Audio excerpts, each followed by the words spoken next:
অনুষ্ঠানটি ফেসবুকে লাইভ সম্প্রচারিত হচ্ছে এখন। অ্যান্থনি দা, আপনি শুরু করুন। সবাইকে শুভেচ্ছা জানাচ্ছি, শুভ সময়। আমাদের আজকের এই পর্ব বিবিধ গদ্য পাঠ, এই পর্বে আপনাদের সবাইকে সুস্বাগত। আমরা অত্যন্ত আনন্দিত যে আপনাদের সবাইকে আমরা সাথে পেয়েছি।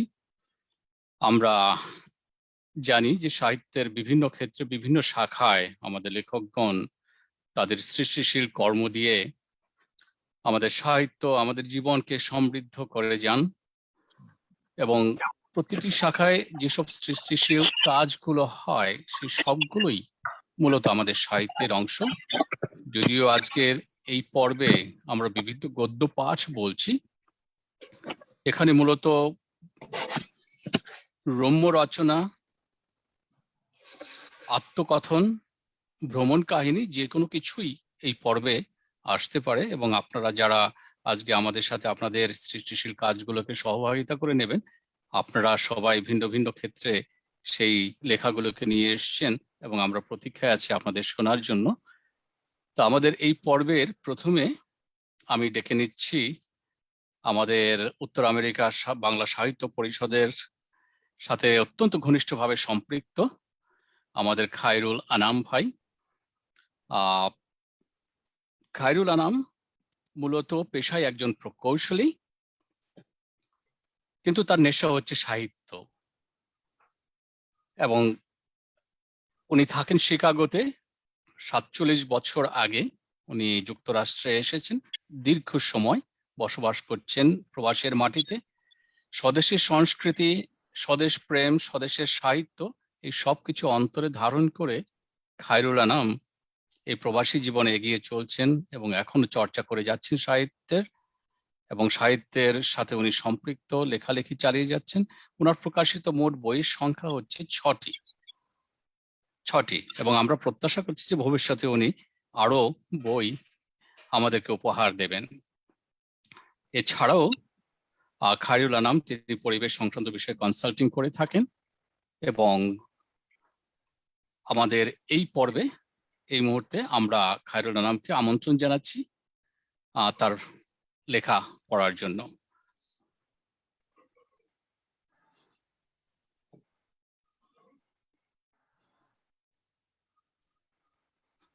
আনমিউট করে নিন আপনি। ধন্যবাদ পীযূষ ভাই, ধন্যবাদ সবাইকে, শুভ সকাল। আমার লেখাটা হলো একটা রম্য রচনা। এটার নাম হলো কথার ভেলকি। তো আমি শুরু করছি।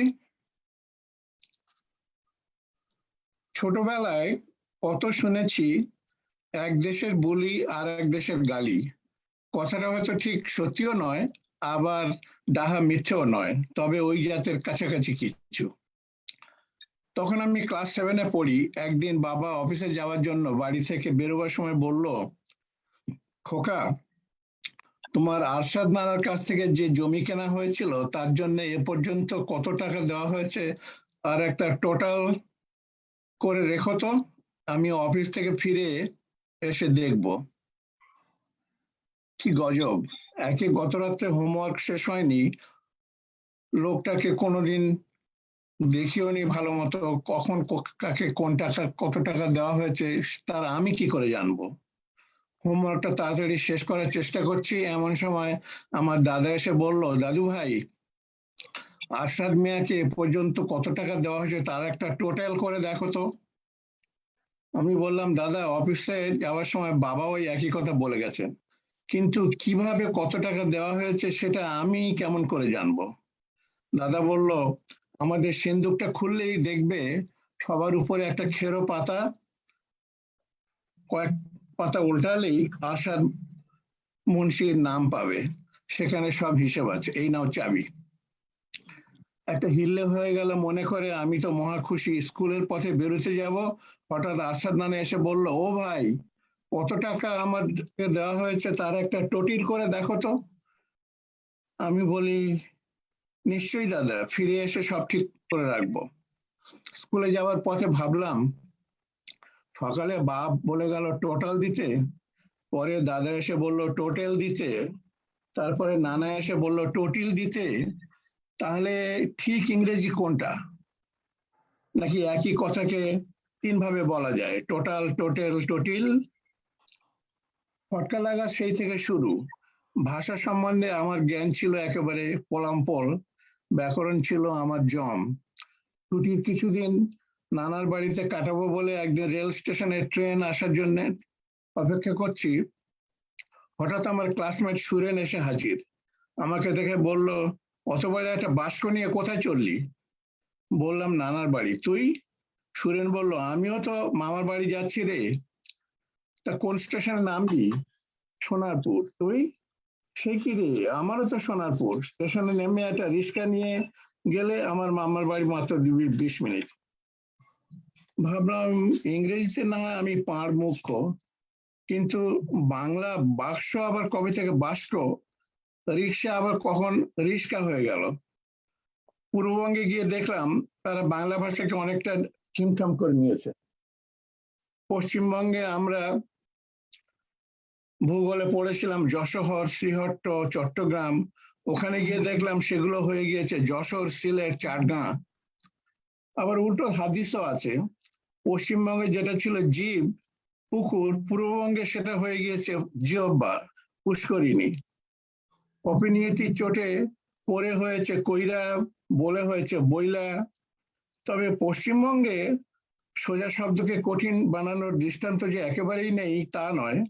আমার মেজ ভাইটা যখন তৃতীয় শ্রেণীতে উঠলো, সে সময় পশ্চিমবঙ্গ শিক্ষা দপ্তর ঠিক করলো ওই বিদ্যাসাগরী দাঁত ভাঙা বাংলা ছাত্রদের মাথাটাও ভেঙে দিচ্ছে। অতএব সরকারি উদ্যোগে কিশলয় নামে অত্যন্ত প্রাঞ্জল ভাষায় লেখা পাঠ্যপুস্তক তাদেরকে ধরানো হলো।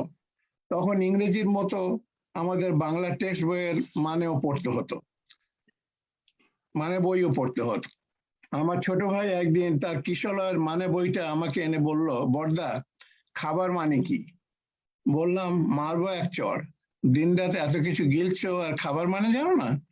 খাবার মানে যে জিনিসটা লোকে খায়। সে মানে বইটা আমার নাকের ডগায় তুলে ধরে বলল, পড়ো। দেখলাম সহজ খাবার মানে লেখা আছে খাদ্য বা আহার্য, হালুয়া। নতুন দেশ আমেরিকায় এসেও অনেক কিছু শিখলাম। ইয়া ইয়া লরির নাম ট্রাক, ট্যাক্সি হলো ক্যাব, পুলিশ হলো কপ, ফ্ল্যাট বাড়ি ভাড়া দিতে টু লেট নয়, ফর রেন্ট লিখতে হয়।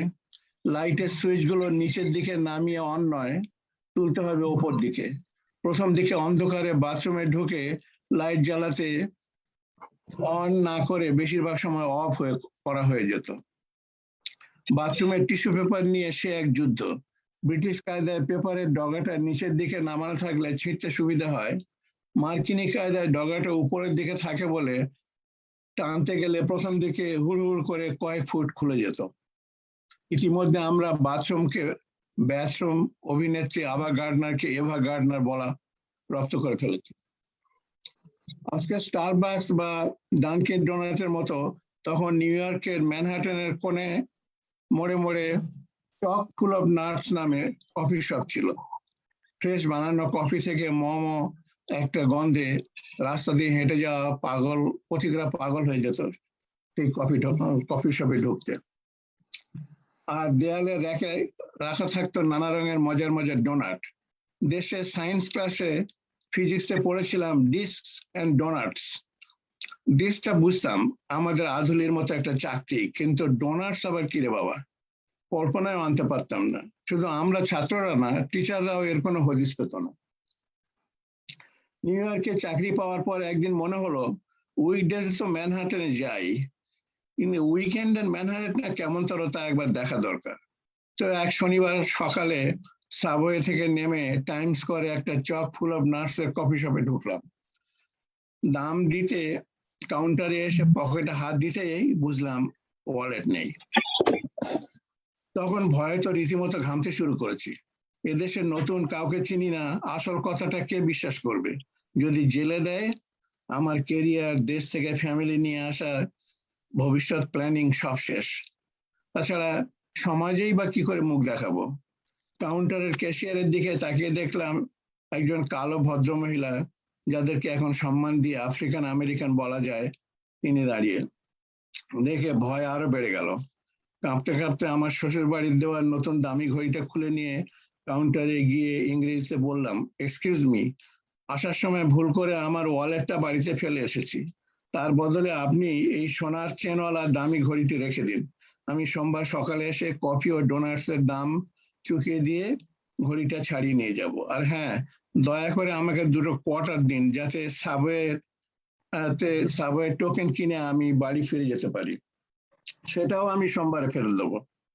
ভদ্রমহিলা সোজাসুজি আমার মুখের দিকে তাকিয়ে তারপর আপাতমস্তক দেখে নিয়ে বললেন, you don't have no money but you want you don't have no money but you want me to give you some quarters? How many? হাত ঘড়িটা আরেকটু এগিয়ে দিয়ে বললাম 2। ঘড়িটা না নিয়ে ভদ্রমহিলা ক্যাশ খুলে 2টোর বদলে 4টে কোয়ার্টার আমার হাতে দিয়ে বলল, that won't be necessary. You keep your watch. I trust you. সোমবার সকালে অফিস ফেরার পথে শনিবারের কফি ডোনাটের দাম ও সেই 4 কোয়ার্টার বা $1 ফেরত দিতে কফি শপে ঢুকলাম। দেখি কাউন্টারে সেই ভদ্রমহিলাই আছেন। তাকে গত শনিবারের কথা মনে করিয়ে দিতে তিনি অবাক হয়ে আমার মুখের দিকে তাকিয়ে রইলেন। তারপরে বললেন, oh my good lord, you really came back? I just can't believe it. How wonderful. You must be a very really good, nice man. Thank you so much. আমি তো অবাক, এখানে কে কাকে থ্যাংক ইউ দিচ্ছে? আমি যতই বলি এটা আমার দেনা, I am just paying back what I owe.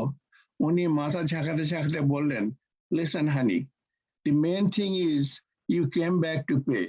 I don't care what anybody says. ভদ্রমহিলার কথায় ও ব্যবহারে আমি একেবারে অভিভূত, মুগ্ধ। আজও মনে পড়লে লজ্জায় মরে যায় যে এমন এক ভদ্রমহিলাকে দেখে আমি অত ভয় পেয়েছিলাম। কিন্তু আমার পয়েন্টটা অবশ্য অন্য, মানে ইংরেজির ব্যাপারটা। You don't have no money কথাটা যে ভুল নয় সেটা বেশ বোঝা গেল। এখানে গল্প বলার সময় অনেককে বলতে শুনেছি, হি সেজ then I Sage, then he Sage then I সেজ ইত্যাদি। অথচ আমাদের গ্রামার টিচার অনিল বাবু শুনলে ডাস্টার দিয়ে পিঠ ভেঙে দিতেন। চাকরির ইন্টারভিউ দেওয়ার সময় তারা আমাকে একটা স্টেক হাউসে লাঞ্চ করাতে নিয়ে গিয়েছিল। অনেকে নিউ ইয়র্ক স্টেক, ফিলে মিনিয়ন, কেজান হ্যালিবাট, লবস্টার ইত্যাদি অর্ডার করছিল। ওয়েট্রেস মেনু নিয়ে মিস্টার প্র্যাট, মানে তিনি আসলে তার নাম হলো প্রতাপ, একজন গুজরাটি ভেজিটেরিয়ান, মিস্টার প্র্যাটের কাছে অর্ডার নিতে আসলে তিনি জিজ্ঞেস করলেন, তোমাদের ভেজিটেরিয়ান ডিশ কি কি আছে? ওয়েট্রেস বলল, সেরকম কিছু নেই স্যার, স্টেকের সঙ্গে স্যালাড এমনিতেই আসে, তো স্টেক না নিয়ে আপনি ডবল স্যালাড অর্ডার করতে পারেন। অর্ডারটি নিয়ে এসে যখন শেফকে দিতে যাবে, পেছন থেকে মিস্টার প্র্যাট হেঁকে বললেন, মেক ইট হট। শুনে চমকে উঠে মেয়েটি দৌড়ে এসে আমাকে জিজ্ঞেস করলো, স্যার আমি গরম স্যালাড বানানোর কথা কুককে কি করে বলবো? I am very confuse and nervous sir. আমার চাকরি হয়েছে মাত্র 1 সপ্তাহ, অর্ডার নিতে পারি না বলে কাস্টমার কমপ্লেন করলে নির্ঘাত আমার চাকরিটা চলে যাবে। তাকে আশ্বাস দিয়ে বলি, লিসেন মিস, অত ঘাবড়িও না, স্যালাড বানিয়ে তার উপর ক্রাশ চিলি মানে ঝালের গুঁড়ো ছড়িয়ে দাও, কাজ হয়ে যাবে। Is that all? Oh my God, you saved my life sir, বলে মেয়েটি আবার কিচেনের পথে দৌড়ালো। ধন্যবাদ। অনেক ধন্যবাদ আনাম ভাই, কি চমৎকার করে আপনি সেই পূর্ব বাংলা পশ্চিম বাংলার শব্দগত পার্থক্য, নতুন নতুন শব্দ শেখা এবং সেই স্বদেশের সাথে প্রবাসী এসে প্রবাসী জীবনের যে অভিজ্ঞতাগুলো এত সহজ সরল ভাবে এবং কত নিখুঁত ভাবে আপনি এসব অবজার্ভ করে আপনার লেখায় নিয়ে এসেছেন এবং উপস্থাপন করলেন। আমি দু একটা কমেন্ট পড়ে নিই এই একই সঙ্গে। মৌ মধুবন্তী লিখছেন, আনাম ভাই দারুণ অবজারভেশন। ব্রিঞ্জাল যেমন এখানে হয়ে গেল এগ প্ল্যান্ট, লেডি ফিঙ্গার হলো ওকরা। বাসন্তী ব্যানার্জি উনি লিখেছেন, it's not just funny Anam, it's so important for the next generation who we brought up here in North America, very pertinent. অসংখ্য ধন্যবাদ আনাম ভাই আপনাকে, চমৎকার হয়েছে। আমি এবারে ডেকে নিচ্ছি, আমন্ত্রণ জানাচ্ছি শামীম আজাদ।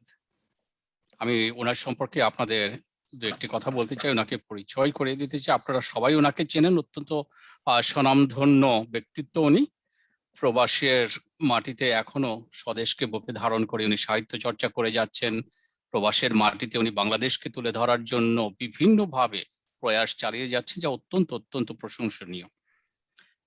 শামীম আজাদ মূলত ব্রিটেনের সর্বাধিক জনপ্রিয় বাঙালি কবি এবং স্টোরি টেলার হিসেবে পরিচিত।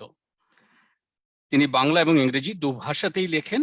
কবিতা, গল্প, উপন্যাস, প্রবন্ধ, নাটক এবং সাহিত্যের অন্যান্য ক্ষেত্রে তিনি লিখে যাচ্ছেন।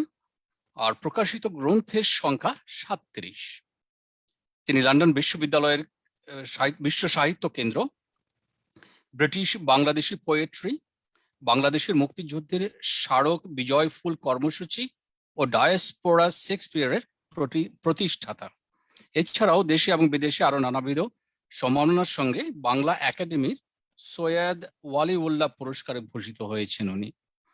অতি সম্প্রতি তিনি বিলেতের রাষ্ট্রীয় প্রতিষ্ঠান ন্যাশনাল লটারি কর্তৃক the artist in the community award লাভ করেছেন। শামীম আজাদ, আপনাকে আমাদের এই অনুষ্ঠানে স্বাগত এবং আপনার এই কর্মপ্রয়াসের জন্য আপনাকে অভিনন্দন জানাচ্ছি। আমরা অপেক্ষায় আছি আপনার পঠন শোনার জন্য। অনেক ধন্যবাদ পিয়ুষ। আমার গল্পের শিরোনাম গল্প নয়, আমি শিরোনামটা দিয়েছি এখন যা গল্প মনে হয়।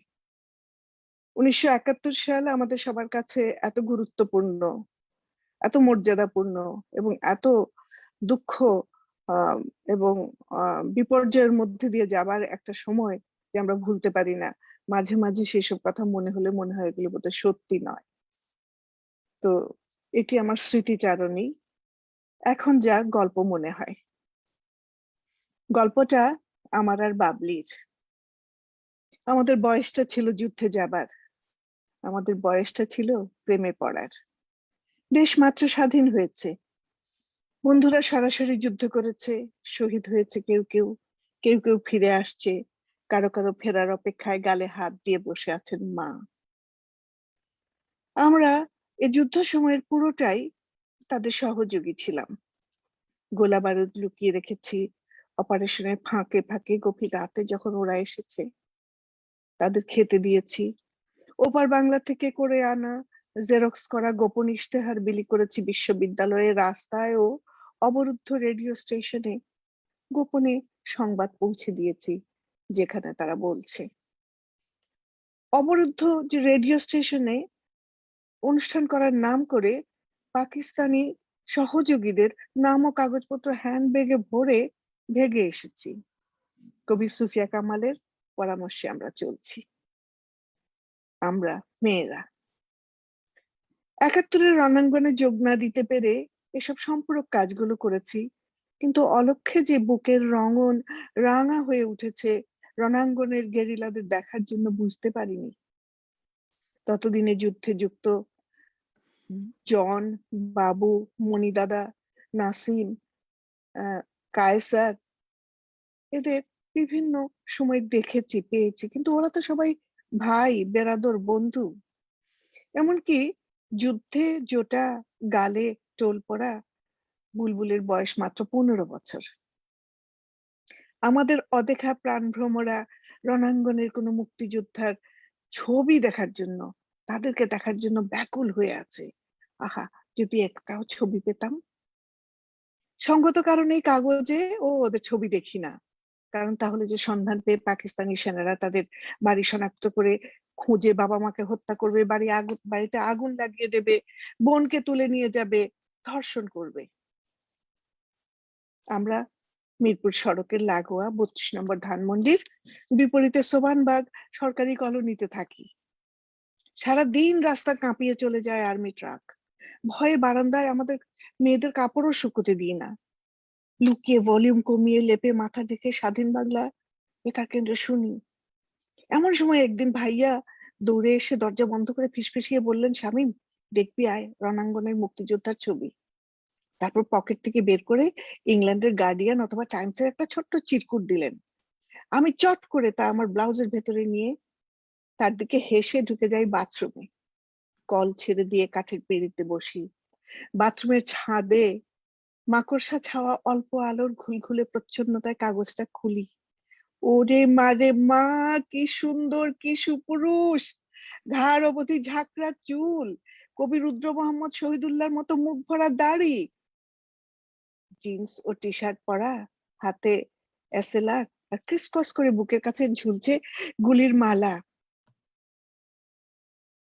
আধা কলমের ছোট্ট একটি নিউজ, উপরে লেখা বাংলাদেশি ফ্রিডম ফাইটার। দেখে তো আমি প্রায় ফিট। সম্ভবত সেটাই ছিল মুক্তিযুদ্ধের কারণে হিরো ওয়ার্শিপের এক মোহন মুহূর্ত। বাসায় ফোন নেই, দৌড়ে গিয়ে পাশের বাড়িতে রিনা আপাদের ফ্ল্যাটে গিয়ে বাবলিকে ফোন করি। বাবলি বাবলি কি দেখেছি, নানান সংকেতে বুঝাই, কারণ তখন টেলিফোন ট্যাপ করা হতো।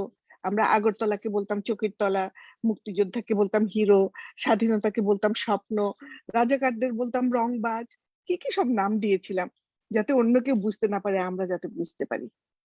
সে সময় গেরিলা, মুজিবুর রহমান এসব শব্দ উচ্চারণ করা যেত না। কোথায় কোন রংবাজ শুনে পেলে? বললাম, মাত্র দেখে আসলাম হিরোর ছবি। ওরে মারে মা, যা হ্যান্ডসাম রে বাবলি। যুদ্ধের চরম পর্যায়ে আমি আর বাবলি কিছুদিনের জন্য বিচ্ছিন্ন হয়ে যাই। তার আগে তাড়াহুড়ো করে নিজের হাতে আমরা নিজেদের উইল লিখি। নিজেদের যৎকিঞ্চিৎ সম্পত্তি, সে আর কি হবে, নিজেদের লেখা কবিতা, গল্প, গলার মালা একটা, আব্বার দেয়া একটা আংটি, এবং ওপার থেকে আসা কাগজপত্র, এবং আমরা এগুলো সবগুলোকে একটা পোটলা করে দেয়াল চিত্রের ফ্রেমের পেছনে আটকা দিয়ে দিই। যদি আমরা মরে যাই তখন যে পাবে তখন সেগুলি কাজে লাগাবে। তারপর বাবলি চলে যায় কুমিল্লার গ্রামে, সেখান থেকে ওর ফুফাতো বোন বকুল চলে যায় আগরতলা, মুক্তিযুদ্ধে যোগ দেয়। আমরা ভেবেছিলাম মুক্তিযুদ্ধের মতো আমাদের, ভিয়েতনামের যুদ্ধের মতো আমাদের মুক্তিযুদ্ধ থামবে বহু বছর পর। ততদিনে পরিবারের কাউকে না কাউকে আমরা হারাবো, শহীদ হবে কেউ কেউ, রাস্তাঘাট আস্ত থাকবে না, বুলেটের দাগ ছাড়া কোনো বাড়ি থাকবে না, পোড়া ভিটে ছাড়া কোনো ভিটে থাকবে না, সম্ভব হারাবো আমিও। স্বাধীনতার কত দাম! যাকে এবার আসল গল্পটা বলি। তো সে তো গেল ভয়াবহ সময়, সেটা শেষ হলো, বিজয় ঘরে এলো। ঢাকা বিশ্ববিদ্যালয়ের কলা ভবনে গেলেই সতীর্থ শ্যামলা রঙের ডাগর চোখের শহীদ বীর মুক্তিযোদ্ধা শাহরিয়ারের কথা মনে হয়। মনে হয় উচ্চকণ্ঠ নজরুলের গলাস্বর, যার গলাস্বরে শুধুমাত্র স্লোগান শুনতাম। মনে পড়ে বিদ্যাদেব, শহীদ মনির চৌধুরী, মোফাজ্জল হায়দার চৌধুরী, আনোয়ার পাশা, রশিদুল হাসান স্যার, জিসি দেব, আর চিৎকার করে কাঁদতে ইচ্ছা হয়। শহীদ মিনার গোলার আঘাতে চূর্ণ, জগন্নাথ হলের দেয়ালে দেয়ালে এখনো শহীদের রক্ত শুকিয়ে কালো হয়ে আছে, রমনার কালী মন্দির ভুলুণ্ঠিত। তবু এর মাঝে আমরা স্বপ্ন দেখি একটি অসাম্প্রদায়িক বাংলাদেশের স্বপ্ন। এখন শুধু অপেক্ষা বঙ্গবন্ধুর, তিনি ফিরে এলেই তার দিক নির্দেশনা দেবেন। আমাদের ভাঙা ব্রিজ গুলো গড়ে তুলবো, একটি একটি করে এয়ারপোর্টের রানওয়ে সব ইট গুলো আমরা তুলে ফেলে বিদেশি প্লেন নামার ব্যবস্থা করব, দরকার হলে আমরা ঘাস খেয়ে বাঁচবো। আমরা দু বন্ধু তখন অনেক তরুণ তরুণীদের মতো দলে দলে যুদ্ধ বিধ্বস্ত বাংলাদেশকে গড়ে তোলার স্বপ্নে যে যেদিকে ডাক দিচ্ছে আমরা স্বেচ্ছাসেবায় চলে যাচ্ছি। আমরা কাজ পেলাম হোলি ফ্যামিলি হাসপাতালে এবং বাংলাদেশ বেতার কেন্দ্রে। যুদ্ধের কারণে রোগী এবং আহত মুক্তিযোদ্ধাদের সংখ্যা বেড়েছে, কিন্তু ডাক্তার আর নার্সরা ফিরে আসেননি। ঢাকা বেতারের থেকে পালানো সব কর্মীরা তখনও ফেরত আসেননি। বাবলি খুব ভোরে স্নান করে নীল ঢাকাই শাড়ি পরে উর্দু রোড থেকে রিক্সা করে রোকেয়া হলের সামনে আসতো, আর আমি টাঙ্গাইল শাড়ি পরে ওখানে গিয়ে সোবানবাগ থেকে রিক্সায় উঠতাম। আর রিক্সায় ওঠার পরে রিক্সার পেছনে ফুল ছড়ানোর মতো চুল ছড়িয়ে গান ধরতাম, আমার সোনার বাংলা আমি তোমায় ভালোবাসি। আর্ট কলেজ পেরিয়ে যেতে না যেতে ঢাকা শহরের আড়মোড়া ভাঙতে ভাঙতে আমাদের গানে কণ্ঠ মেলাতেন রিক্সাওয়ালা। আমরা হোলি ফ্যামিলি হাসপাতালে যেতাম, আর সেখানেই হলো আমার সেই হিরো দেখার সুযোগ। প্রতিদিন প্রজাপতির মতো প্রভাতে উড়ে চলি 2 ঘন্টা হাসপাতালে কাজ শেষে এসকাটন থেকে মাত্র 4 আনায় রিক্সা ভাড়া করে নোংর তোলো সময় যে হলো গাইতে গাইতে চলে যাই ঢাকা বেতার কেন্দ্রে, শাহবাগ হোটেলের উল্টো দিকে। সেখানে এসে হাল ধরেছেন বঙ্গবন্ধুর মতো দেখতে সৌম্যকান্তি দর্শন কামাল লোহানী। ডিউটি রুমে নাম সই করে তরপাতে আমরা 2 তরুণী চলে যেতাম আম গাছের নিচে পেছনে, চা খেয়ে খেয়ে অপেক্ষা করতাম ডাক আসার, ফুট ফরমাস খাটার, স্ক্রিপ্ট লেখার, কোরাসের শিল্পী হওয়ার, দরকার হলে নাটকে কণ্ঠ দেওয়ার, তরুণদের অনুষ্ঠানের উপস্থাপনা করার। সব করে তারপর বাসায় যাই। দেশ গড়তে হবে না? রেডিওর কাজ যুদ্ধের আগেও করেছি, কিন্তু নার্সিং আমাদের ছোট্ট একটা ইন্ডাকশন দিয়ে সাদা শাড়ির উপর বেল্ট পরা মোটা সোটা মেট্রন ভারী গলায় বসে বললেন, শোনো, এত ছটফট করবে না মেয়েরা, আর তোমরা শোনো, শুধু ওয়ার্ডের রোগীদের কফ থুতু পট ডাস্টবিন পরিষ্কার করবে, বিছানা পাল্টাবে, কিন্তু খবরদার কেবিনের দিকে যাবে না, ওখানে যুদ্ধ হতো বিশেষ পেশেন্টদের বেড। এই যে পাগলিনীকে সাঁকো না নাড়ানোর কথা মনে করানো আর কি। শুরু করে দিলাম আমরা তককে তককে থাকা, কখন কেবিনে যাব, তারপরে একদিন পায়ের পাতায় ভর করে ফিসফিসিয়ে তার যে কোনো একটি কেবিনের দরজায় টোকা দিয়েছি কি দেইনি, অমনি ভেতর থেকে বেঙ্গল টাইগারের মতো একটা হুঙ্কার, হুজ দ্যাট। অপমান কিটকিট করে পা ঘষে ঘষে ভেতরে দেখি, ও মা, এ যে আমাদের স্বপ্নের দেখা নায়ক, কি রূপবান গো, সিংহের মতো ঘাড় অবধি কেশর, গালে সত্যি রুদ্রের মতো দাড়ি আর তীক্ষ্ণ দৃষ্টি, কিন্তু বেচারার ব্যান্ডেজ বাঁধা এক পা ছাদ থেকে কপিকলের মতো একটা কিছুর মধ্যে ঝুলানো রয়েছে, এক হাত গলার সঙ্গে বাঁধা, মাথা মোড়ানো ব্যান্ডেজে ছোট ছোট স্প্লিন্টারে ক্ষতবিক্ষত গালের মধ্যে গোলাপি গোলাপি টেপ, কিন্তু এর মধ্যেও তিনি কোকিয়ে কোকিয়ে উচ্চ স্বরে অনবরত শাপান্ত করে চলেছেন বাংলাদেশের রাজাকার গোষ্ঠীকে। আমরা না নড়তে পারি, না চড়তে পারি, না কিছু বলতে পারি, একেবারে যাকে বলে স্পেল বাউন্ড। রেডিওতে সেদিন গিয়ে 2 জন প্রতিযোগিতা দিয়ে তার কথা সবাইকে বলে বেড়াই, রাতে ঘুম আসে না, জানালা দিয়ে সোবানবাগের শিউলি গাছগুলোর দিকে তাকিয়ে তাকিয়ে শিউরে উঠি। সত্যি সত্যি ভারতীয় বাহিনীর সঙ্গে কাঁধে কাঁধ মিলিয়ে যুদ্ধ করা মুক্তিযোদ্ধা দেখেছি। 2 বন্ধুর ফোনে আর কথা শেষ হয় না।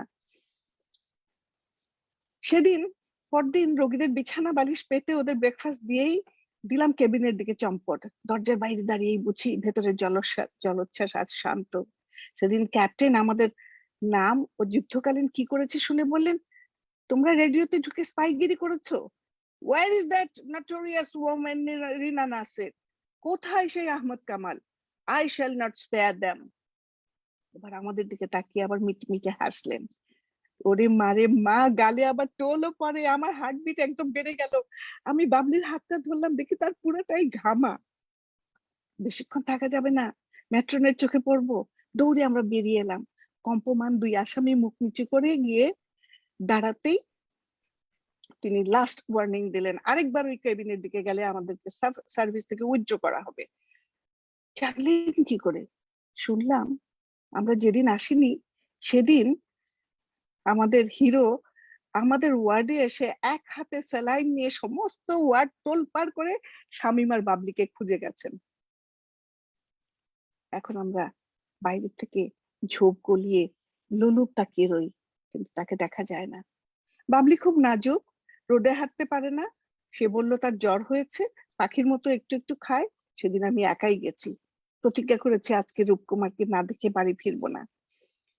আর সেদিন আমি পরেছিলাম চাপা রঙের সুতি শাড়ি, হাতে খালামণির দেয়া দুগাছি চুড়ি, পিঠে স্নানসিক্ত চুল, পায়ে ফ্ল্যাট চপ্পল। এতে শব্দ হয় না। বিড়ালির মতো এগিয়ে যেতে যেতেই তার কেবিনের ভেতর থেকে অন্যরকম শব্দ পাই, যেন ভেতরে বেশ কয়েকজন মানুষ। আসবাব, বেড টানার শব্দ, চাকার শব্দ। সর্বনাশ! কি হয়েছে আমাদের রূপকুমারের? দৌড়ে ভেতরে প্রবেশ করে দেখি এ কি, ঘর শূন্য, তিনি নেই। দুজন নার্স নতুন রোগীর জন্য বিছানা বানাচ্ছেন। তারাও অবাক। আমার বুক ভেঙে যায়। আমি মাটিতে বসতে গিয়ে কোনো রকমে সামলে নিই। বাথরুমে ক্লিনার জল ছেড়েছে, আমার দু চোখ ছাপিয়ে জল আসে। তরুণী নার্স আমার অবস্থা বুঝে পিঠে হাত ছোঁয়ান, আশ্বস্ত করে বলেন এখানে যে গেরিলা মুক্তিযোদ্ধা ছিলেন তিনি সুস্থ হয়ে বাড়ি ফিরে গেছেন। রিকশায় উঠলাম, স্বস্তির শ্বাস ফেললাম, বুকটা মোচড় দিয়ে উঠলো। রেডিওতে ফিরে ম্লান মুখে মোজাক্কের ভাইয়ের কক্ষ থেকে বাবলিকে ফোনে খবরটা জানালাম। বুঝি তারও মন খারাপ হয়ে গেছে। কি আর করা। এখনো আজও সে কথা মনে হলে ফিস ফিস করে বলি, বয়সটা ছিল যুদ্ধে যাবার, বয়সটা ছিল প্রেমে পড়ার। ধন্যবাদ। অসংখ্য ধন্যবাদ। চমৎকার ভাবে আপনি তুলে ধরেছেন সেই যুদ্ধের স্মৃতিগুলো। আমরা আবার ফিরে গেলাম সেই যুদ্ধ দিনগুলোতে, এবং চোখের সামনে যেন সেই সব দিনগুলো ভেসে উঠছে। এখনো মনে হয় যারা আমরা যুদ্ধের সময় ছিলাম, মাথার উপর দিয়ে চলে যাওয়া গুলির শব্দ যেন কানে বাজে। আপনাকে অসংখ্য ধন্যবাদ আপনার এই চমৎকার স্মৃতিচারণের জন্য। অনেক অনেক ধন্যবাদ। অনেক ধন্যবাদ। সুপ্রিয় সুধী মণ্ডলী, আমরা এবার ডেকে নিচ্ছি, আমন্ত্রণ জানাচ্ছি লিয়াকত হোসেন। আমি লিয়াকত হোসেনকে আপনাদের সাথে একটু পরিচয় করিয়ে দিতে চাই। লিয়াকত হোসেন মূলত লেখক এবং অনুবাদক, এবং তিনি দীর্ঘদিন সুইডেন প্রবাসী। সুইডিশ জার্নালিস্ট ইনস্টিটিউট থেকে তিনি প্রশিক্ষণ প্রাপ্ত এবং শিক্ষা জীবন কেটেছে তার চট্টগ্রাম বিশ্ববিদ্যালয় এবং স্টকহোম বিশ্ববিদ্যালয়ে। তিনি সুইডিশ সাহিত্যের কালজয়ী কিছু বই বাংলায় অনুবাদ করেছেন। ইতিমধ্যেই লেখকের মৌলিক এবং অনুবাদ সহ প্রায় 16টি বই প্রকাশিত হয়েছে। অনুবাদে অবদানের জন্য স্টকহোম স্থানীয় সরকার থেকে 2004 সালে তিনি লাভ করেন সাহিত্য পুরস্কার। সাহিত্যকর্মে অবদানের জন্য সুইডিশ রাইটার্স ইউনিয়ন থেকে 2009 সালেও তিনি লাভ করেন লেখক কার্ল ওত্তে ও আস্ট্রিদ স্মরণে আস্ট্রিদ পুরস্কার। বিভিন্ন আন্তর্জাতিক সংস্থার আমন্ত্রণে বিভিন্ন সেমিনারে তিনি অংশগ্রহণ করেছেন। এছাড়া আমেরিকা, ইউরোপ, মধ্যপ্রাচ্য সহ বিশ্বের বিভিন্ন দেশে ভ্রমণ করেছেন তিনি। তার সাম্প্রতিক প্রকাশিত বই ঘর হতে দুই পা ফেলিয়া বইটি প্রকাশ করেছে অঙ্গুর প্রকাশনী। লিয়াকত হোসেন, আপনাকে আমাদের এই অনুষ্ঠানে স্বাগত। এবার আমাদের শোনার পালা। যদি একটু কাইন্ডলি আনমিউট করে নেন। শোনা যাচ্ছে এখন? হ্যালো? হ্যাঁ, আমরা শুনতে পাচ্ছি। না, আমার যে প্রবন্ধটা, এটা একটা আপনি প্রবন্ধ। আপনার মাইক্রোফোনটা মুখের কাছে নিয়ে নেন, তাহলে ভালো শোনা যাবে। আপনার ঝোলানো মাইক্রোফোনটা মুখের কাছে ধরুন। হ্যাঁ, এটা আমার এটা একটা প্রবন্ধ। শামীম আজাদ যেভাবে গল্পটা বললেন, প্রবন্ধটা কিন্তু সেভাবে বললে কেউ মজা পাবেন না।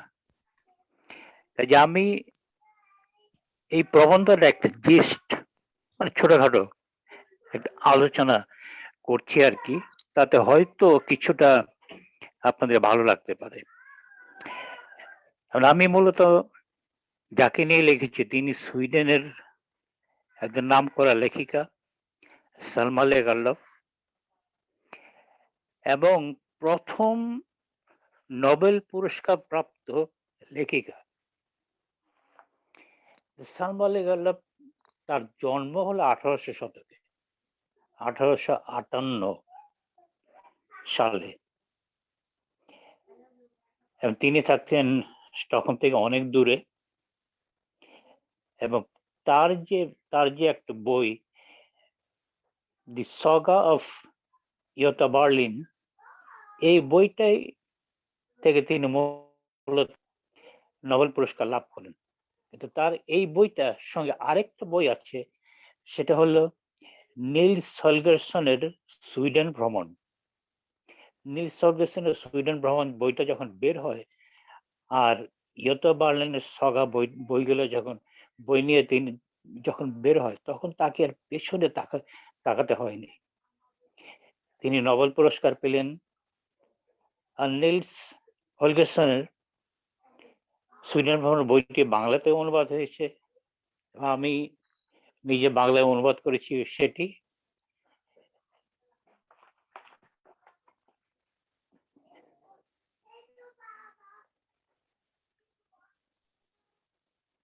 মানে বইটি প্রায় 30টি ভাষায় অনুদিত হয়েছে। বিশ্বব্যাপী পাঠকেরা এর স্বাদ নিয়েছেন। মানে বাংলা ভাষায় অনুদিত হয়েছে বইটি, হয়তো অনেকেই পড়ে থাকবেন। আর সেলমা লাগার্লফ যে 1800 শতকে তিনি যে সাহিত্য চর্চা শুরু করেন, সবচেয়ে মজার ব্যাপার হলো সেই সময় কলকাতার ঠাকুর বাড়ির সঙ্গে কিন্তু তার সাহিত্যিক যোগাযোগ ছিল। লেখালেখির জগতে সেলমাকে বিশ্ব দরবারে পরিচিত করে এবং 19 শতকের মাঝামাঝি সময় সিনেমা লাগানোর সঙ্গে কলকাতার জোড়াসাঁকোর ঠাকুর পরিবারের অবনীন্দ্রনাথ ঠাকুরের সঙ্গে যোগাযোগ ঘটে। এবং অবনীন্দ্রনাথ ঠাকুরের একটি বই আছে, সেটা হলো ক্ষীরের পুতুল, এবং এইটার সেলমা লাগার্লফ এইটার ভূমিকা লিখেছিলেন। কাজে আমরা এটা ধরে নিতে পারি যে ক্ষীরের পুতুলের যে ভূমিকা সেলমা লাগার্লফ লিখেছিলেন, তাতে করে ঠাকুরবাড়ির সঙ্গে তার কেমন একটা জোরালো একটা যোগাযোগ ছিল।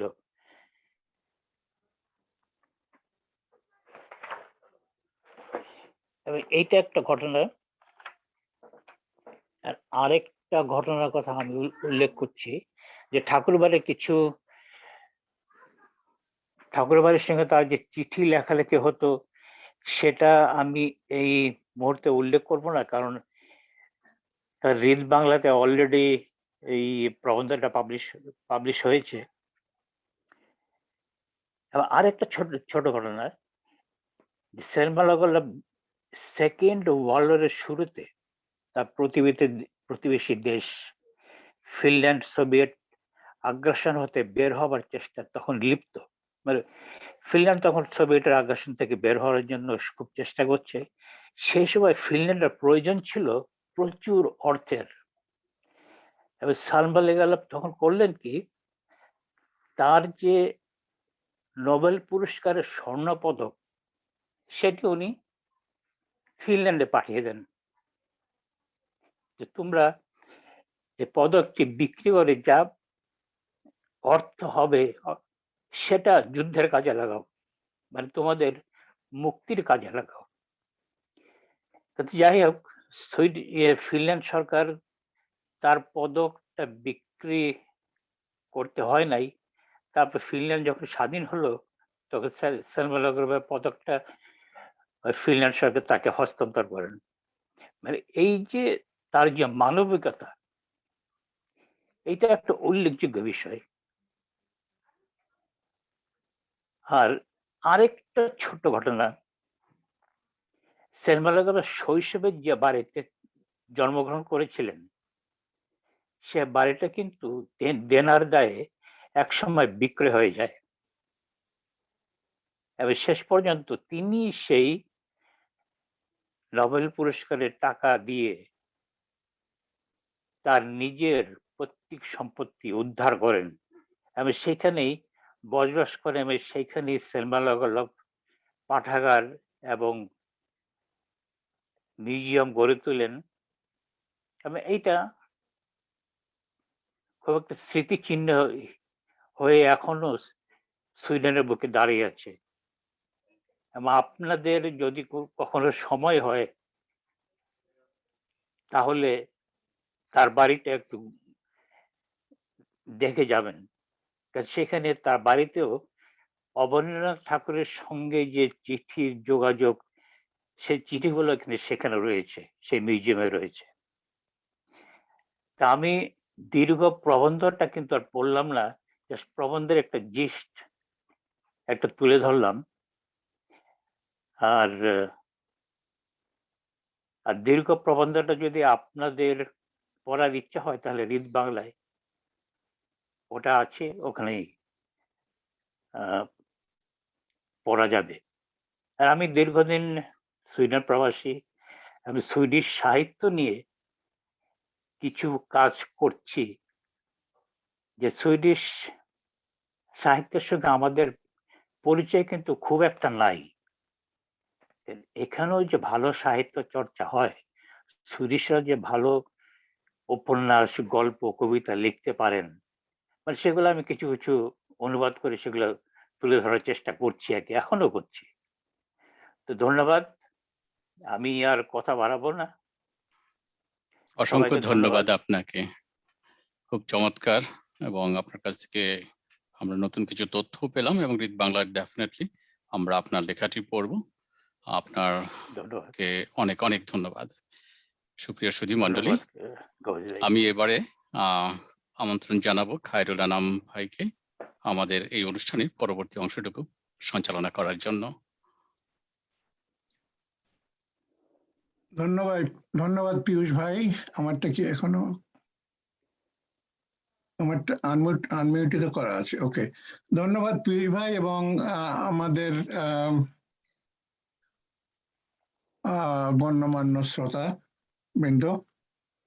এখন আমাদের সামনে আসছেন লেখা পড়তে বাসন্তী সেন বন্দ্যোপাধ্যায়। বাসন্তী সেন বন্দ্যোপাধ্যায় ভারতের কলকাতা থেকে আগত, বহুদিন ধরে আমেরিকাবাসী। তিনি পেশাতে একজন ডাক্তার এবং প্রথমত ছড়া এবং রম্য রচনা লেখেন। শিকাগোর ঐতিহ্যবাহী উন্মেষ গোষ্ঠীর প্রথম সাহিত্যের অধিবেশন বসেছিল তার বাড়িতেই। বাসন্তীদি সম্পূর্ণ নিজের দায়িত্বে 1914 সাল থেকে বাংলা ছোট গল্প মাসিক আর 1 মাস অন্তর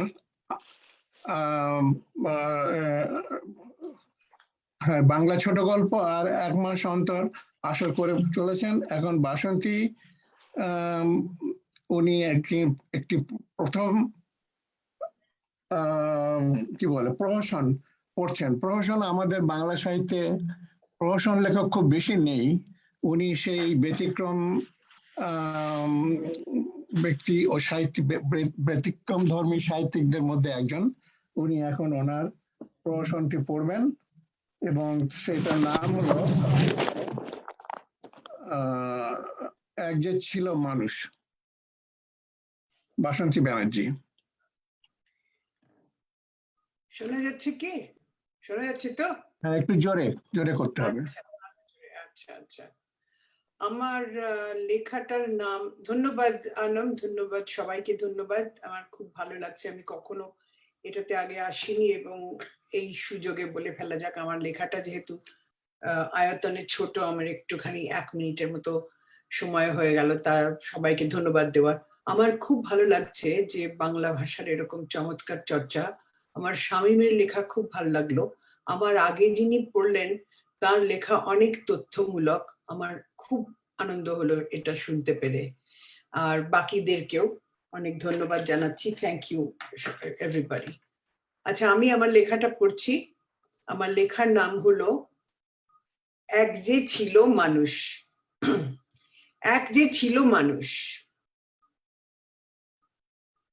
তাহার বেশ মানুষের মতোই হাবভাব, অর্থাৎ সে ক্ষুধা পাইলে খায়, আনন্দে হাসে, দুঃখে কাঁদে, ইত্যাদি ইত্যাদি। সে দিব্য চালাইতেছিল, ইতিমধ্যে একখানা কাণ্ড ঘটিয়া গেল। কাণ্ডটা এইরূপ। প্রেমেতে পড়িয়া পাইল আঘাত, ঢিলে ঢালা চালে ঘটিল ব্যাঘাত। প্রেমেতে পড়িয়া পাইল আঘাত, ঢিলে ঢালা চালে ঘটিল ব্যাঘাত। সে তো নিরাশ, মুহ্যমান, বিদীর্ণ হৃদয়, তাহার জগৎ একেবারে অন্ধকার হইয়া গেল। এমতো অবস্থায় অন্য 5টা বাঙালি যাহা করিয়া থাকে, সে তাহাই করিতে আরম্ভ করিল। সে কবিতা লিখিতে লাগিয়া গেল। সে বেশ করিয়া অশ্রুজল, দুঃখ, শোক ইত্যাদি শব্দ সম্ভার লাগাইয়া সুকুমার রায় মহাশয় বর্ণিত পোয়েট্রি লিখিয়া ফেলিল। আর লোকে তাহা পড়িয়া হাসিয়া অস্থির। এখন তো মহা চিন্তা, মহা উদ্বেগ, মস্তিষ্ক বিকার ঘটিয়াছে কিনা এইরকম একটা আশঙ্কা হইতেছে। এমন সময়ে ঈশ্বরের কৃপায় দেখা হইয়া গেল এক নৈয়ায়িক পণ্ডিতের সহিত। পণ্ডিত আবার নৈয়ায়িক, এমন তথ্য তাহাকে না বলিয়া চলিল না।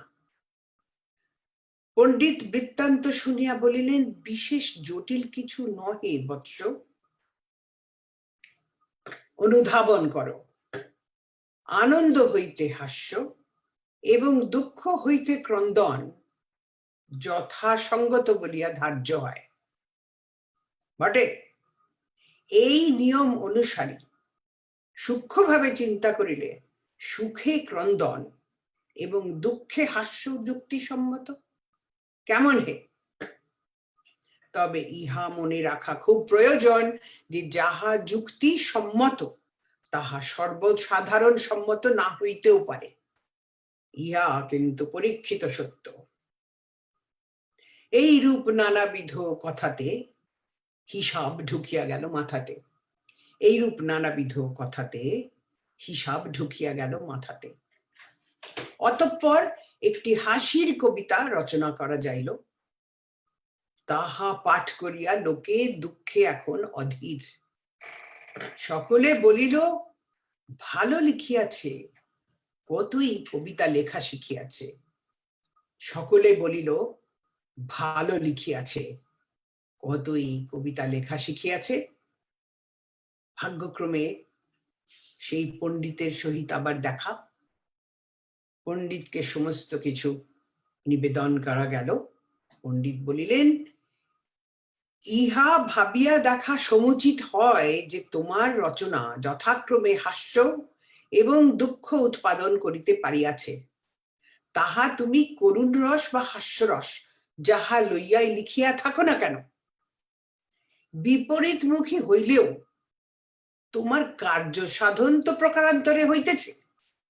তুমি প্রত্যয় হারাইও না বৎস, তুমি পরম মনোযোগে নিজের কর্তব্য সম্পন্ন করিতে থাকো। অতঃপর সমস্যার সমাধান হইয়া গেল। ইহার পর মানুষ যাহা বুঝিয়া লিখিত তাহা লিখিবার পর বুঝিত না। শুধু তাহাই নহে, যদি কদাচিৎ না বুঝিয়া লিখিত তাহা লিখিবার পরে বুঝিত। লিখিবার সময় এক বর্ণ বোধগম্য হইত না। ভালোই হইল শুনিয়া এমন ব্যাখ্যা। পণ্ডিত এবে বুদ্ধি দিলেন, তাহাতে হইল রক্ষা। ভালোই হইল শুনিয়া এমন ব্যাখ্যা। পণ্ডিত এবে বুদ্ধি দিলেন, তাহাতে হইল রক্ষা। মানুষ এখনো হাসে, কাঁদে, খায়, গানও গাহিয়া থাকে। সুখ দুঃখ লয়ে রহিল বাঁচিয়া, কাহারো কথাতে আর না উঠিল নাচিয়া। সুখ দুঃখ লয়ে রহিল বাঁচিয়া, কাহারো কথাতে আর না উঠিল নাচিয়া। শেষ করলাম। ধন্যবাদ। Thank you. ধন্যবাদ বাসন্তী দি। খুবই আমাদের ভালো সবার লাগলো, তো- খুবই ভালো লাগলো। এবং থ্যাংক ব্যতিক্রম ধর্মী এরকম সাধু ভাষায় লেখা কালকে থেকে আজ পর্যন্ত কারো শুনিনি।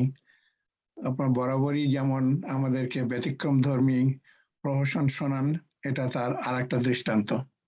বাহ। অনেক ধন্যবাদ বাসন্তী দি। ইউ।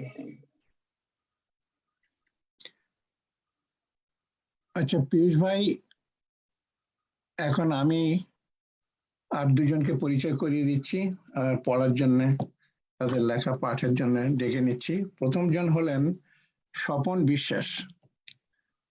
স্বপন বাবু মূলত বিজ্ঞান ও বিজ্ঞান মনস্কতা নিয়ে লেখেন। 80-র দশকে তার লেখা প্রবন্ধ বাংলাদেশের জাতীয় দৈনিক সংবাদ ও সাপ্তাহিক পত্রিকা সন্ধানীতে নিয়মিত প্রকাশিত হয়েছে। তিনি বিজ্ঞান পত্রিকা সম্পাদনের সঙ্গে ওতপ্রোতভাবে জড়িত ছিলেন। প্রকাশিত গ্রন্থ, জনপ্রিয় বিজ্ঞান বিষয়ক বই ঘরবাড়ি, সাদাকো ও হাজার সারস অনুদিতি ও বিজ্ঞান ও প্রযুক্তি প্রয়াস ডক্টর তপন বাগচি সহযোগে সংকলিত ও সম্পাদিত ইত্যাদি। ভ্রমণ পিপাসু এই লেখক 6 মহাদেশের অন্তত 56টি দেশে গিয়েছেন। ভ্রমণ বিষয়ে তার একটি বই প্রকাশের পরিকল্পনা রয়েছে। স্বপন বিশ্বাস কানাডার টরন্টো শহরে বসবাস করছেন। তিনি স্থানীয় একটি কলেজে অধ্যাপক হিসেবে কর্মরত আছেন। স্বপন বিশ্বাস। ধন্যবাদ। আমাকে শোনা যাচ্ছে? হ্যাঁ, শোনা যাচ্ছে।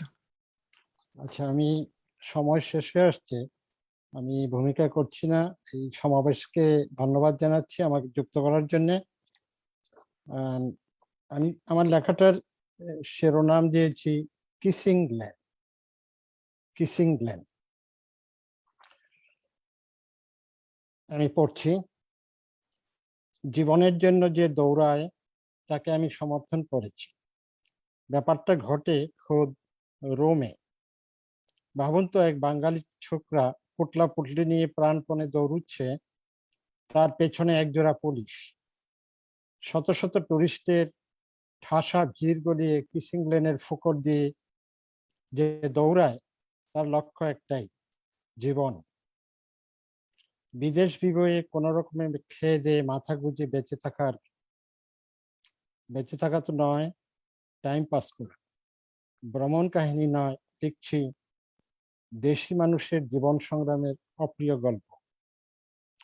গতকাল কাকভোরে এখানকার সদর রেল স্টেশনে এসে পৌঁছেছি। স্টেশন ছেড়ে রাস্তা পারের জন্য পা এগোতেই দেখি গুড়ি গুড়ি বৃষ্টি। ওদূরে কয়েকজন বাঙালি যুবক আমব্রেলি বলে দৃষ্টি আকর্ষণ করার চেষ্টা করছে। তাদের দিকে তাকিয়ে বুঝতে পারলাম তারা দেশি মানুষ, কিন্তু তাদের কান হরিণের মতো খারাপ। বিকেলের গন্তব্য কলোসিয়াম। 2000 বছর আগে নির্মিত হয়েছে কলোসিয়াম। এটি হচ্ছে 50,000 লোক বসতে পারার উপযোগী একটি এমপি থিয়েটার।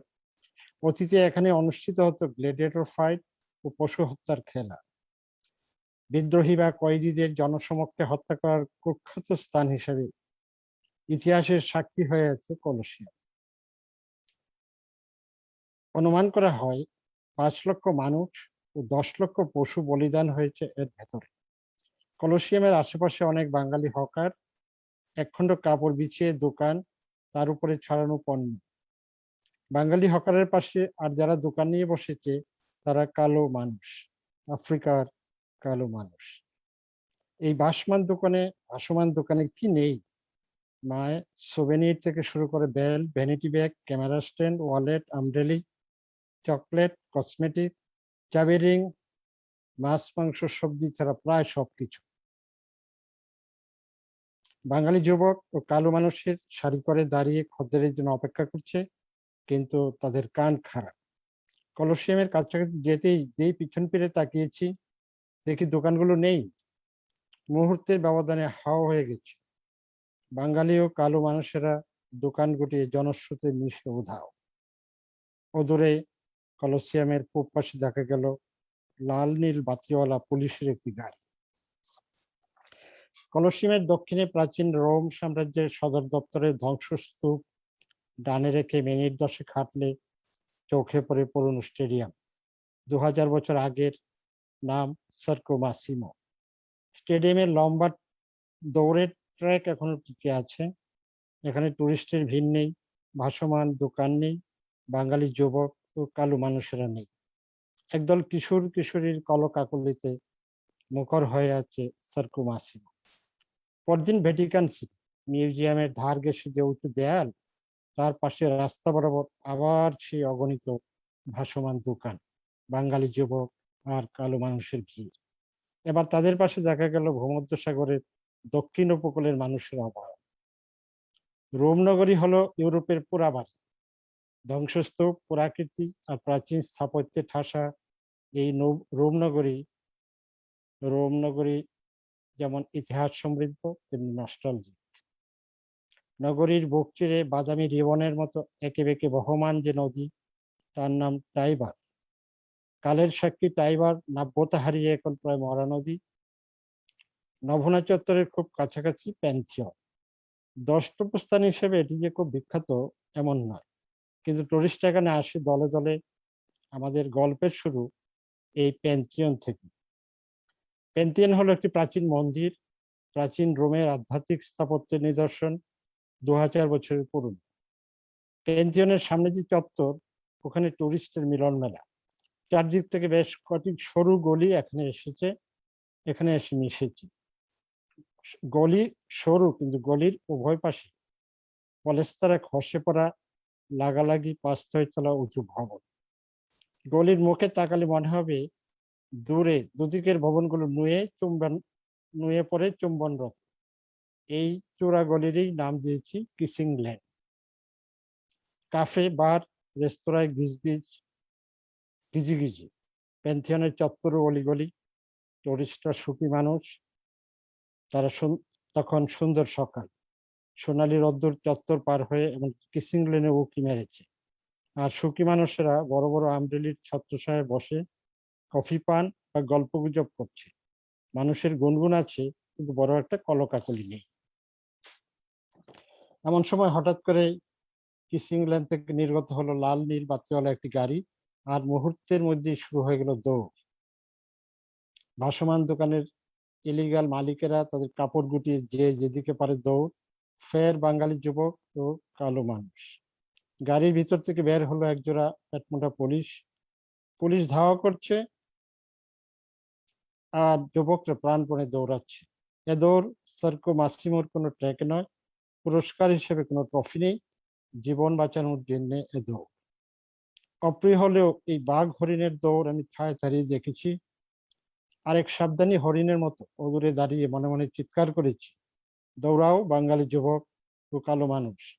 জমি জমা সায় সম্পত্তি বিক্রি করে 7 সমুদ্র পার হয়ে যখন রোমের ধ্বংসস্তূপে এসে হাজির হয়েছ, তখন আর পিছনে তাকিও না। তুমি ইলিগাল হলে পেটমোটা পুলিশও ইলিগাল। মোটা টাকার বিনিময়ে ওরা তোমাকে এদেশে ঢুকতে দিয়েছে। দৌড়াও। দোহারের কালাম, সাগাটার নজরুল, জালকাঠির তপন, দৌড়াও। খরা, প্লাবন, নদীর ভাঙ্গন, সরকারি জালিয়াতি যখন তোমাকে পরাস্ত করেনি, তখন পুলিশ কোন ছাড়? দৌড়াও। জীবনের জন্য যে দৌড়, বুলেটের গতিকেও হার মানায়। নিমেষেই যুবকেরা কিসিং লেনে অদৃশ্য হয়ে গেল। ধন্যবাদ।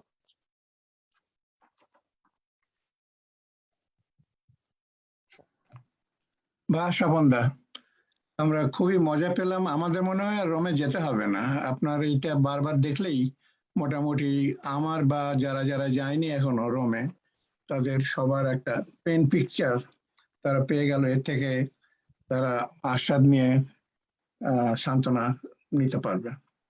আচ্ছা, অনেক ধন্যবাদ। এখন আসছেন গৌতম বন্দ্যোপাধ্যায়। গৌতম বন্দ্যোপাধ্যায়ও একজন বিজ্ঞানী। আর এই বিজ্ঞানীদের যারা কোথায় যাব, সবই দেখি বিজ্ঞানী। তো উনি ইউনিভার্সিটি অফ ক্যালিফোর্নিয়া স্যান ডিয়েগোতে গবেষণা করেন।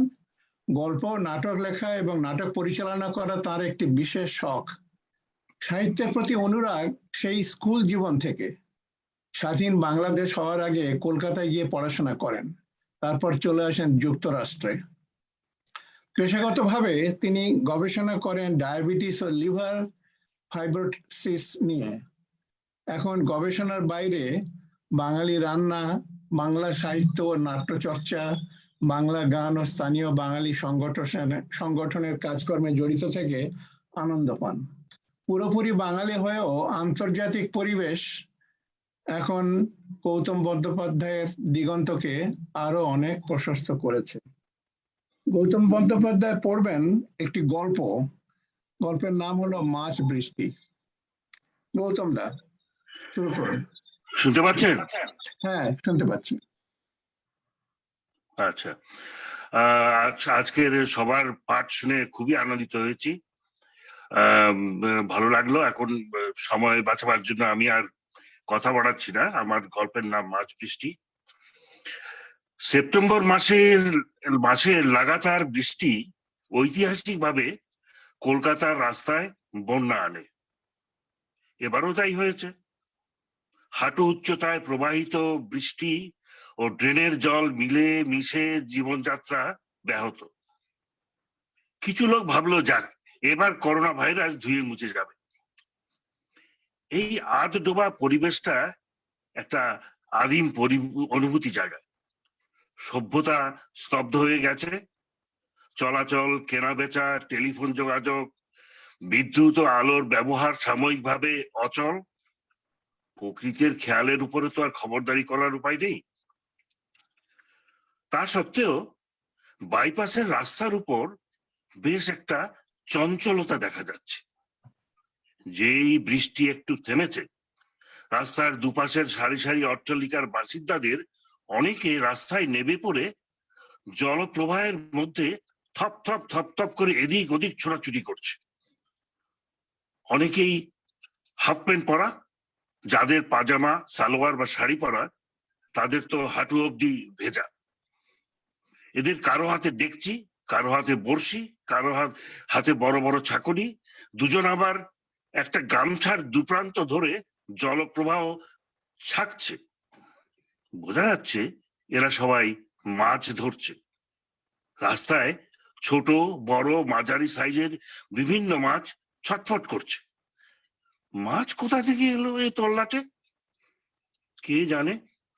হয়তো দূরে বা কাছাকাছি কোথাও মাছের ভেড়ি আছে।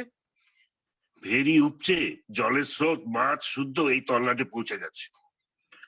সে যাই হোক, ফ্রি মাছ ধরার উল্লাস বেড়েই চলেছে। এদিকে রাস্তার ওপাশে যে একটা বড়সড় চা কফির দোকান আছে, যার রমরম ব্যবসা এই পরিস্থিতিতে বন্ধ আছে, তার মালিক সৈফুল আলম চট করে সিদ্ধান্ত নিলেন যে মাছ ভাজা চালু করলে তিনি যথেষ্ট খদ্দের পেয়ে যাবেন। সৈফুল ভাই ঘোষণা করলেন, মাছ নিয়ে আসুন, ভেজে দিচ্ছি, চা কফি মাছ ভাজা খান, চলে আসুন। ঘোষণার অভিনবতা ম্যাজিকের মতো কাজ করলো। এই প্যাচ প্যাচে ভেজা ভেজা দিনে গরম গরম মাছ ভাজা ও কফি পাওয়া যায় না। ব্যাস, জনতা বাড়তে লাগলো। চায়ের দোকানে আলো জ্বলছে না, অন্ধকার, কিন্তু দোকানের চেয়ার বেঞ্চি ক্রমশ রাস্তায় নেমে এলো। পা জলে ডুবিয়ে লোকেরা চেয়ারে বেঞ্চিতে বসে পড়লেন। যারা কিছু মাছ ধরেছে এবং ভেবেছে বাড়িতে গিয়ে জমিয়ে মাছের ঝোল ভাত খাওয়া হবে, তারাও কিছু মাছ নিয়ে দোকানে চলে এলেন। তারপর চললো বাঙালির আড্ডা। কিছুক্ষণ পরে দূরে আকাশের কোণে বিদ্যুতের ঝলক দেখা গেল, সাথে কিছু গুরু গুরু আওয়াজ। একটা কালো মেঘ যেন মনে হচ্ছে এদিকে আসছে, হবে আরেক পশলা বৃষ্টি। তিনতলার জানলার দিয়ে অলস ভাবে তাকিয়ে বাইরের জগতের প্রবাহ দেখছিল দুই ছোট ভাই বোন। ভাইয়ের নাম ডিএনএ, বোনের নাম আরএনএ। এদের দৃষ্টি যখন ওই মাছ ধরায় ব্যস্ত জনতার উপর এসে পড়লো, ওরাও খুব কৌতূহলী হয়ে উঠল। কি ঘটছে ওখানে? বোন আরএনএ জিজ্ঞেস করছে, দাদা ভাই কি হচ্ছে ওখানে? ওরা কি রাস্তায় জলের মধ্যে কিছু খেলছে? ডিএনএ অনেকটা সময় নিয়ে পর্যবেক্ষণ করলো, তারপর বলল, না, ওরা মাছ ধরছে। মাছ ধরছে? যাহ, তা হয় নাকি? রাস্তার উপর মাছ আসলো কোত্থেকে? সবজন তার গভীরতা নিয়ে ডিএনএ বলল, বৃষ্টিতে জলের মধ্যে মাছ উপর থেকে পড়েছে। বোন অবাক হয়ে বলল, বৃষ্টির জলে মাছ? বৃষ্টি হলেই মাছ পড়ে নাকি? না না, সব বৃষ্টিতে হয় না। কোনো মেঘ, কোনো মেঘ থেকে বৃষ্টি হচ্ছে, কোন মেঘ থেকে হচ্ছে তার উপর নির্ভর করে। কি যা তা বলছিস? সে মাকে ডেকে উচ্চস্বরে বলল, মা, দাদা ভাই বলছে বৃষ্টির জলে নাকি আকাশ থেকে মাছ ঝরে পড়ে। মেঘলা দিনে আলো আরো কমে গিয়ে অসময়ে সন্ধ্যা হয়ে গেল। বিদ্যুতের আলোর অভাবে ঘর অন্ধকার, টেলিভিশন চলছে না। বিভিন্ন কোণে মোমবাতি জ্বালিয়ে একটু আলোর ব্যবস্থা হলো। কিছুক্ষণের মধ্যে মনে হলো যেন রাত গভীর হয়ে গেছে। গ্যাসের উনানে রান্নাবাটি চলছে। কিছু একটা খেয়ে নিয়ে তাড়াতাড়ি শুয়ে পড়া যাবে, তাহলে তারপর টানা অনেকক্ষণ ধরে ঘুমানো যাবে। দিদিমার হয়েছে মুশকিল, ঘুম আর কিছুতেই আসতে চায় না। বিছনায় ছুঁয়ে ছটফট করা আর দেয়াল ঘড়ির কাটার টিক টিক টিক শব্দ শোনা। দিদিমার তাই তাড়াতাড়ি শুয়ে পড়ার কোনো আগ্রহ নেই, কিন্তু টেলিভিশন দেখে যে সময় কাটাবে তারও উপায় নেই। ডিএনএ এসে বলল, দিদা, তুমি খেয়ে নিয়ে শুয়ে পড়ো, আমি তোমাকে গল্প শুনিয়ে ঘুম পাড়িয়ে দেবো। আর এসে বল, হ্যাঁ, দাদাভাই তোমাকে শোনাবে বৃষ্টির জলে কি করে আকাশ থেকে মাছ ঝরে পড়ে। দিদি ভাই, তাই নাকি? দেখ, আমার একদম খিদে নেই, কিছু খাবো না, আয় শুয়ে শুয়ে তোর গল্প শুনি। ঠিক আছে, তুমি তাহলে আরাম করে শুয়ে পড়ো, চোখ বুজে গল্প শোনো, বেশি কথা বলো না, তাহলে ঘুম কেটে যাবে। ঠিক আছে, ঠিক আছে। চাদর মুড়ি দিয়ে শটান শুয়ে পড়ে চোখ বুজে পড়লেন দুপাশে দুই এই নাতি আর নাতনি। বল, তোর গল্প বল। শোনো, আকাশে 10 রকমের মেঘ ঘুরে বেড়ায়। দিদা বললো, 10 রকমের না, 2 রকমের, সাদা আর কালো মেঘ। বললাম না, কথা বলো না, চুপ করে শোনো। রানানে ফিস ফিস করে বলে, হ্যাঁ, এটা তো একটা গল্প। ডিএনএ, এই 10 রকমের মেঘের মধ্যে 8টি হচ্ছে সাদা মেঘ আর 2টো হচ্ছে কালো মেঘ। ওই 2টো কালো মেঘের নাম স্ট্রেটাস আর নিম্বোস্ট্রেটাস। আরে নে, নিম্বোস্ট্রেটাস? দিদা, শুনলে ভয় লাগে, দানব নাকি? আবার তুমি কথা বলছো, চুপ করে শোনো। এই নিম্বোস্ট্রেটাস মেঘই ঝড় বৃষ্টি আনে। ধবধবে সাদা মেঘ নীল আকাশে কেমন শান্ত ভাবে ঘুরে বেড়ায় মনে হয় না, কিন্তু যখন লেক, নদী, সমুদ্রের উপর দিয়ে যায়, তখন মাঝে মাঝে ওরা জলের উপর নেমে আসে। মেঘ আর জলের মধ্যে একটা স্তম্ভ, মানে কলাম তৈরি করে। আর এমনি ফিসফিস করে বলে, ও, সেটাকে কি ওয়াটার স্পাউট বলে? হ্যাঁ, কিন্তু ওই স্পাউটে জল বেশি থাকে না, শুধু ঘুরন্ত হাওয়া। ওই ঘূর্ণিবায়ুর দৈত্যের মতো অনেক জোর। ঘূর্ণিবায়ুর কলামের মধ্যে একটা সুড়ঙ্গ তৈরি হয়। সেই ঘূর্ণিবায়ু সুড়ঙ্গ দিয়ে নিচ থেকে অনেক কিছু টেনে আকাশে তুলে নেয়। যদিও ওই কলাম বেশিক্ষণ থাকে না, কিন্তু যতক্ষণ থাকে তার মধ্যে লেক, নদী আর সমুদ্র থেকে মাছ তুলে সাদা মেঘের মধ্যে দিয়ে আসে। সেই সাদা মেঘ ভেসে ভেসে গিয়ে নিম্বোস্ট্রেটাস মেঘকে ওই মাছগুলো দিয়ে দেয়। অনেক মাছ জমে গেলে নিম্বোস্ট্রেটাস মেঘ ঝড় বৃষ্টি করে পৃথিবীর কোনো এক জায়গায় মাছগুলোকে ফেলে দেয়। আজকে আমাদের পাশের রাস্তার উপর একটা মাছ বৃষ্টি হয়েছিল, ওই রকমই একটা মাছ বৃষ্টি হয়েছিল। আর উনি একটু অবাক হয়ে বলল, জলের মাছ আকাশে উঠে যায়, আবার আকাশ থেকে নিচে নেমে আসে? সত্যি তাই হয়? ডিএনএ বল ফিস করে বলে আস্তে আস্তে দিদা ঘুমিয়ে পড়েছে, চলে আয় চলে আয়। ওরা দুজন বিছনা থেকে সন্তর্পণে নেবে খাবার ঘরের দিকে চলে গেল। গল্প এখানে শেষ। ধন্যবাদ।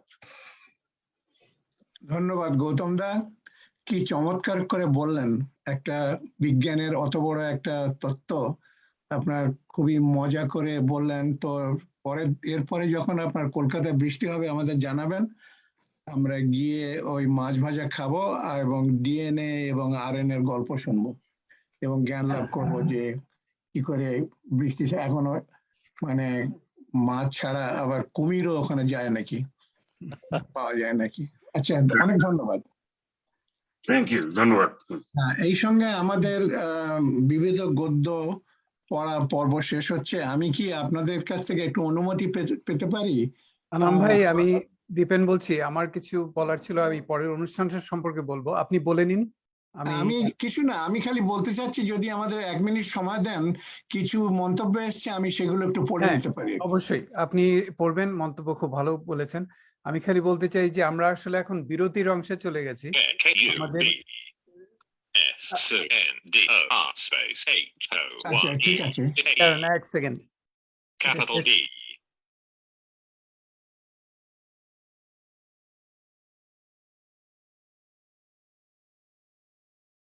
সরি, আমি আনমিউট হয়েছিল বোধহয় সবাইকে, এই জন্য আমি খালি বলছি যে আমরা এখন বিরতির অংশে আছি। আমাদের 8 ঘন্টা বিরতি ছিল। ইস্ট কোস্ট টাইম হচ্ছে 1টা থেকে 1:30 পর্যন্ত। তো 1:30টার সময় আমরা কক্ষ 1-এ হুমায়ুন কবির ভাই, ডক্টর হুমায়ুন কবির, উনি কোভিড নিয়ে একটা আলোচনা করবেন এবং তারপরেই আবার একটা মহামারী সংক্রান্ত সাহিত্য নিয়ে আলোচনা হবে। তো এই জন্য আপনাদের কক্ষ 1-এ যেতে হবে। এই কক্ষ 2 এটা, কক্ষ 1-এ আবার যেতে হবে। এটুকু আপনারা তাহলে হাঁটাচলা করতে পারেন আর কি। বলুন আনাম ভাই। আচ্ছা ধন্যবাদ। আমি কয়েকটা মন্তব্য খুব তাড়াতাড়ি পড়ে নিচ্ছি। একটা, আমার লেখা সম্বন্ধে ফারজাহান রহমান যুক্তরাষ্ট্র থেকে লিখেছেন, কি যে মজার লেখা আনাম ভাই, ইংরেজির এই আপাত বিচিত্র ব্যবহার আমাদের কানে শুরুতে কত অদ্ভুত লাগে, আর এখন তাতে অভ্যস্ত হয়ে গেছি আমরা। আবু জুয়ায়ের প্যারিস থেকে বলেছেন ভালো লাগলো। শামীম আজাদ মৌবদীপন্থী বলেছেন কানাডা থেকে, শামীম আজাদ বহুল পরিচিত জনপ্রিয় লেখক কবি। আবু জুবায়ের প্যারিস থেকে লিখেছেন আমার প্রিয় মানুষ, প্রিয় কবি। আচ্ছা, আর একটু নিচের দিকে যাই। মোহাম্মদ লিখেছেন আবার, আহা মুক্তিযুদ্ধের স্মৃতি, আপা ফিরিয়ে নিয়েছেন আবারও সেই উৎসে। ফারজাহান রহমান শাওন যুক্তরাষ্ট্র থেকে লিখেছেন, শামীম আন্টি সব দিক থেকেই আমাদের আদর্শ। চিন্তার স্বাধীনতা, জোরালো অথচ মায়াবী ব্যক্তিত্ব, থেমে না যাওয়ার আর নতুন নতুন কাজ করে যাবার দুর্দমনীয় শক্তি, সব মিলিয়ে শামীম আজাদ আমার কাছে এক তারার নাম। আপনাকে আমাদের সময় পেয়েছি, এ আমাদের সৌভাগ্য। গল্প বলার কি অসাধারণ ভঙ্গি। মৌবদীমতী আবার লিখেছেন, স্বাধীনতার সুবর্ণ জয়ন্তীতে এই স্মৃতিচারণ খুবই দরকার। আচ্ছা, তারপরে শিলা মুস্তফা লিখেছেন, শামীম আপা আমাদের আইকন, এর বাংলা জানি না, কি সুন্দর করে বলছেন। মৌবদীমতী আবার বলছেন, ওরে মা রে মা, কি সুন্দর করে বললে। আমি বলেছি সবাইকে, আমি ওনাকে বলেছি ভীষণ ভালো। দস্তগীর জাহাঙ্গীর বলেছেন আদর্শ বা আইকন। মৌবদীমতী বলেছে আপু তুমি আমাদের গর্ব গো। বাসন্তী ব্যানার্জি বলেছেন, your composition is taking us review and revisit those days Shamim. Shila Mostafa বলেছেন, স্বাধীনতার কত দাম, বই কি। মৌবদীমতী বলেছেন, আমরা কত ভাগ্যবান যে তোমাকে আমাদের কাছে পাচ্ছি। ফারজাহান শাওন বলেছেন, শামীম আন্টি আমাদের এই গল্পগুলো আরো বেশি বেশি করে শোনাবার ব্যবস্থা করা দরকার। আমি জানি না আপনার ইউটিউব চ্যানেল আছে কিনা, থাকলে এই রকম গল্পগুলো এখানে সংরক্ষণ করা খুব খুব দরকার, পরের প্রজন্মের জন্য অমূল্য এই গল্পগুলো। শাহিন ইসলাম বলেছেন চমৎকার, I am so proud of you Shamim. Anwar Iqbal বলেছেন কি চমৎকার শামীম আপা, শুধু ৭১-এর পটভূমিকায় একজন মুক্তিযোদ্ধাকে কবি রুদ্রের সাথে তুলনাতে একটু খটকা লাগলো। তাসনিন হোসেন বলেছেন চমৎকার লাগলো শামীম আজাদ আপা। শামীম আজাদ উনি উত্তর দিয়েছেন এত মধুর সুন্দর ও প্রেরণাদায়ী মন্তব্য করেছেন আমার স্মৃতিচারণে যে আমি আপ্লুত হয়ে গেছি, চোখ ভিজে যাচ্ছে। আজও আমার শহীদ শিক্ষকদের কথা মনে হলে পাগলদের মতো লাগে। আমি নমিত আপনাদের মন্তব্য ও ভালোবাসায়। প্রিয় পীযূষ ভাই, আমাকে সুযোগ দেওয়ার জন্য ধন্যবাদ। প্রণাম জ্যোতিদা, পুরবেদী, শামীম। আচ্ছা, আমি লিখেছি দারুণ লেখা বাসন্তী, বরাবরের মতো খুব এনজয় করছি। শামীম আপা লিখেছেন বাসন্তী দেখে বাহ ভালো লাগিতেছে। আমি আমার লেখাটা আমি ধন্যবাদ দিয়েছি। আমার লেখা পাঠটি ধৈর্য ধরে শোনার জন্য সবাইকে অসংখ্য ধন্যবাদ। আর শামীম আজাদ আবার বলেছেন ভালো লাগিল, হাসিতেছি বাসন্তী। এটা প্রাসঙ্গিক কিনা জানি না, দস্তগীর জাহাঙ্গীর লিখেছেন তামিম ভাই কি বলেন শুনি না, শুধু মুখ ও হাত নাড়াচাড়া দেখি। জুবাইর ভাই প্যারিস থেকে আবার বলছেন সাধু সাধু। বাসন্তী দি সবাইকে বলেছেন thank you all so much for listening.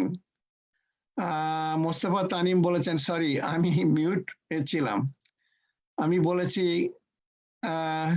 বা স্বপনদা একদম পেন পিকচার। স্বপনদা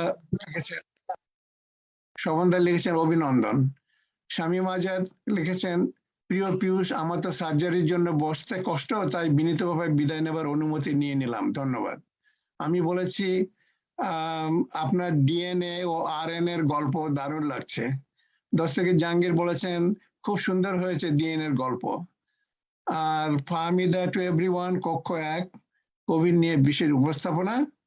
এবং আপনাদের সবাইকে দীপানদা বলেছেন এখন কক্ষ ১-এ যেতে হবে পরের অনুষ্ঠানের জন্য। ধন্যবাদ সবাইকে। আমরা এই পর্ব থেকে বিদায় নিয়ে নিচ্ছি।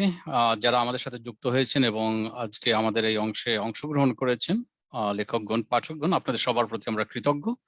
আমরা ভীষণভাবে আপনাদের এই পর্বে আপনাদের লেখাগুলো থেকে, আপনাদের সহভাগিতা থেকে সমৃদ্ধ হয়েছি, ঋদ্ধ হয়েছি। আপনাদের প্রতি আমাদের অনেক কৃতজ্ঞতা। সবার জন্য শুভকামনা। ধন্যবাদ।